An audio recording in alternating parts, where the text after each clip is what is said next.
Nagara Kertagama menyebutkan bahwa pendiri Majapahit bernama Diyawijaya.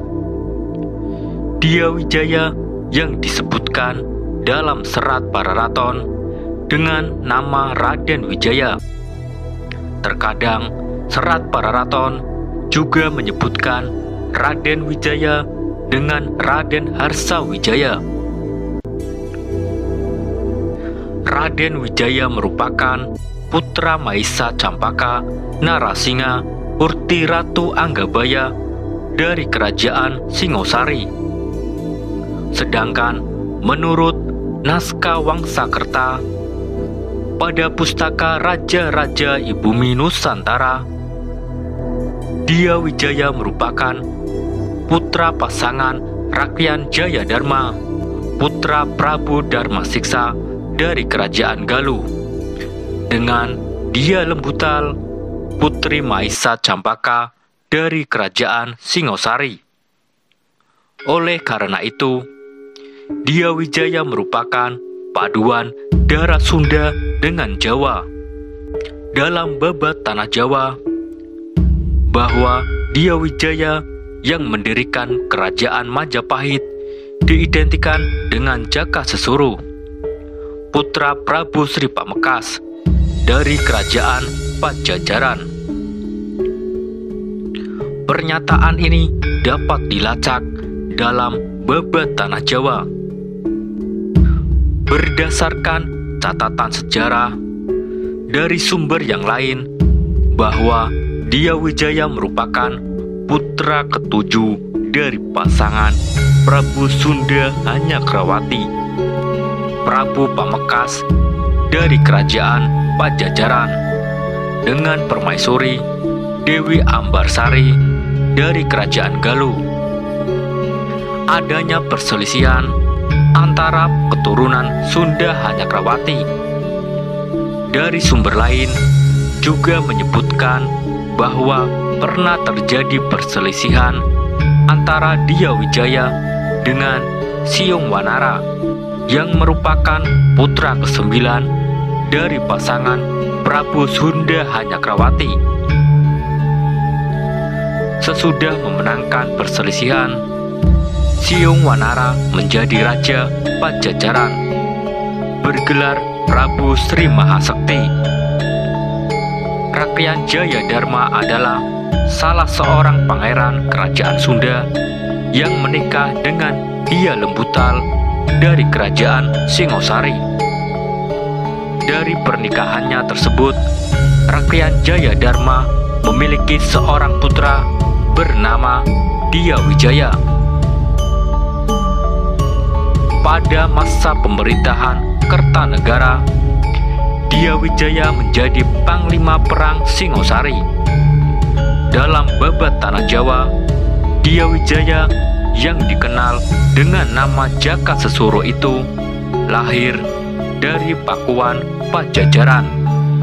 Dalam pustaka Nusantara III dijelaskan bahwa Darmasiksa masih menyaksikan Diyawijaya saat mengalahkan Jayakatwang dan sanggup mengusir Laskar Kubelekan dari Jawa Timur.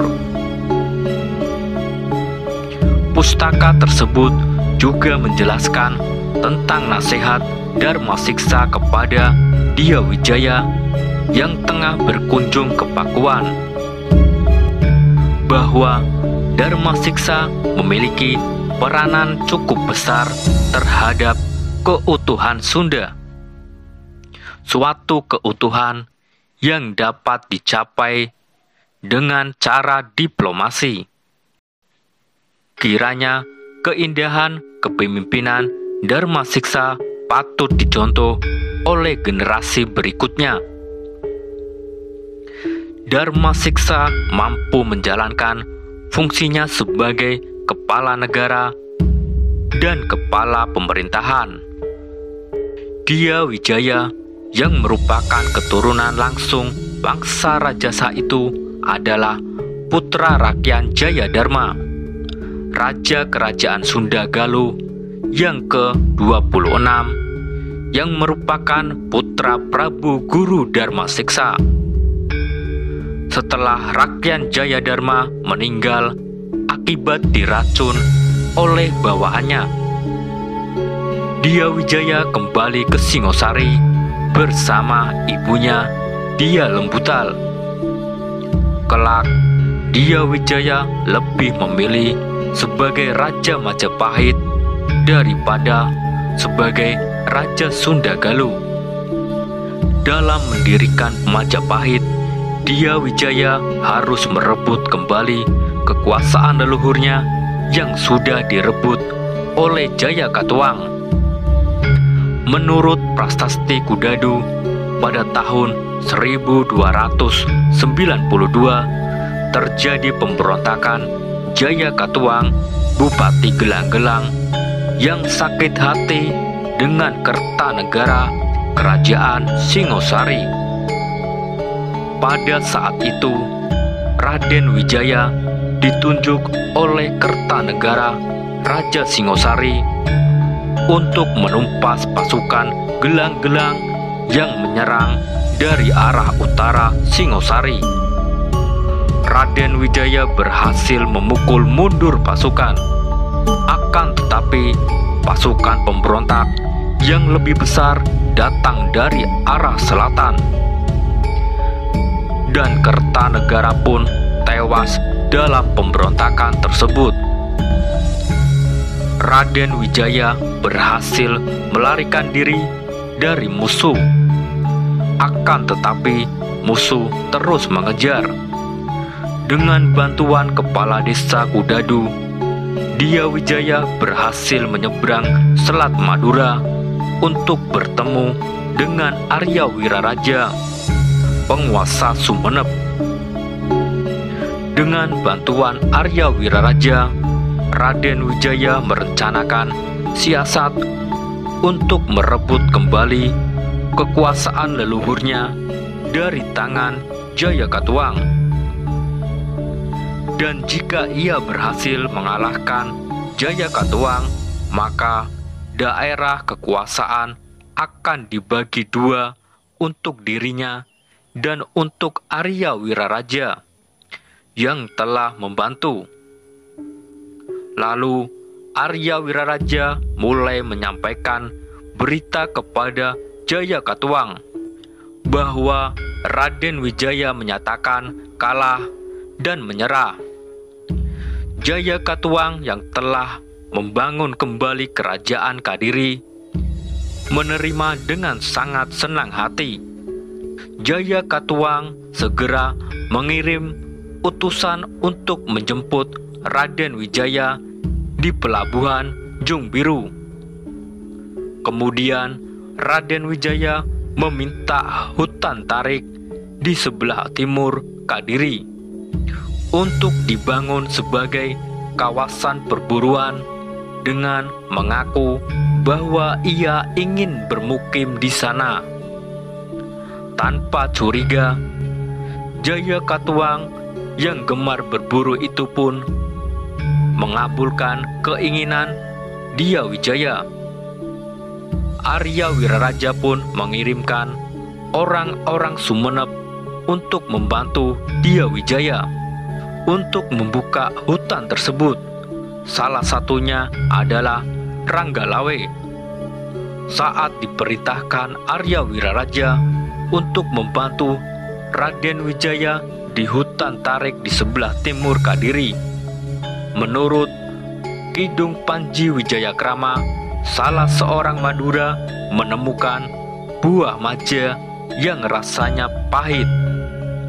Maja adalah nama jenis buah dari jeruk-jerukan dengan pohon yang terkenal tahan terhadap lingkungan yang keras. Dan pada akhirnya pemukiman Raden Wijaya tersebut diberi nama Majapahit. Pertempuran dengan Jayakatwang menurut catatan Prasasti Yuan pada tahun 1293, pasukan Mongol yang berjumlah 20.000 pasukan yang dipimpin oleh Ikemais mendarat di tanah Jawa untuk menuntut balas terhadap Kertanegara, karena pada tahun 1289 Kertanegara telah melukai Mengci, utusan yang dikirim Kubilai Khan, Raja Mongol. Raden Wijaya memanfaatkan kedatangan pasukan Mongol untuk menghancurkan Jayakatwang dengan mengajak Ikemais untuk bekerja sama. Jayakatwang yang mendengar persekutuan Raden Wijaya dengan Ikemais pun segera mengirim pasukan Kadiri, tetapi berakhir kalah dan ditawan di kapal Mongol. Setelah Jayakatwang berhasil dikalahkan, Raden Wijaya meminta izin untuk kembali ke Majapahit, mempersiapkan penyerahan diri. Raden Wijaya berhasil membunuh para prajurit Mongol yang mengawalnya di Majapahit, dan kemudian memimpin serangan mendadak ke Daha yang membuat Ikemais kehilangan banyak prajurit dan terpaksa menarik mundur pasukannya untuk meninggalkan tanah Jawa. Selama menjabat sebagai raja, Dia Wijaya tidak bermaksud membangun wangsa dinasti baru. Dia Wijaya sekedar meneruskan wangsa yang dibangun oleh buyutnya, yaitu Ken Arok.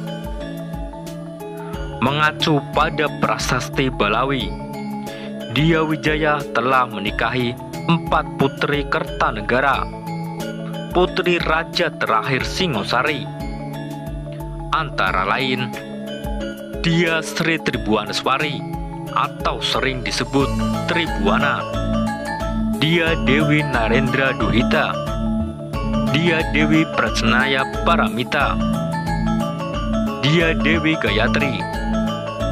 Hasil pernikahannya dengan Gayatri, Dia Wijaya memiliki 3 orang putra, yaitu Tribuana Tunggadewi, Brekahuripan, dan Raja Dewi Maharajasa. Namun, menurut Kakawin Nagarakertagama, Gayatri hanya memiliki 2 orang putri, yaitu Dia Gitarja atau Tribuana Wijaya Tunggadewi dan Dia Wiyat.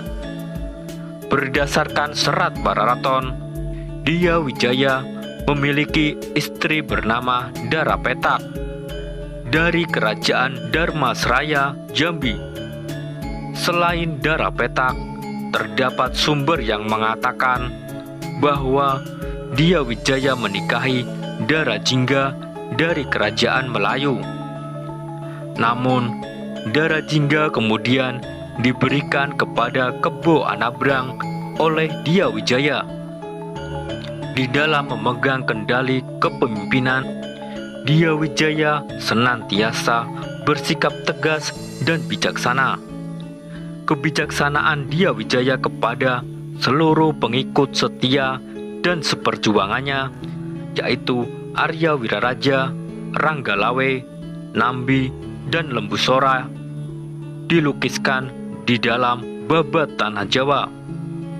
Atas kebijaksanaan Dia Wijaya, Arya Wiraraja mendapatkan kekuasaan berupa daerah Lumajang hingga Blambangan, dan mendapatkan kedudukan Pasangguhan. Ranggalawe mendapatkan kedudukan Pasangguhan dan dinobatkan sebagai Adipati Tuban. Nambi memperoleh kedudukan Rakyan Mahapati. Lembusora mendapatkan kedudukan Patidaha Kadiri.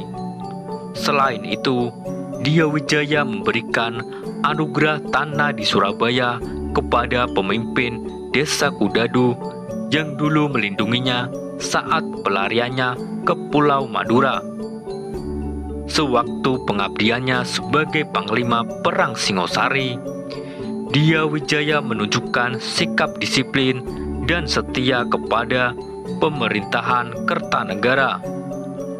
Dia Wijaya memberikan anugerah kepada orang-orang yang membantu perjuangannya yang selaras dengan jasanya masing-masing. Namun, pemberian anugerah tersebut justru menimbulkan serentetan ketidakpuasan di antara pengikutnya.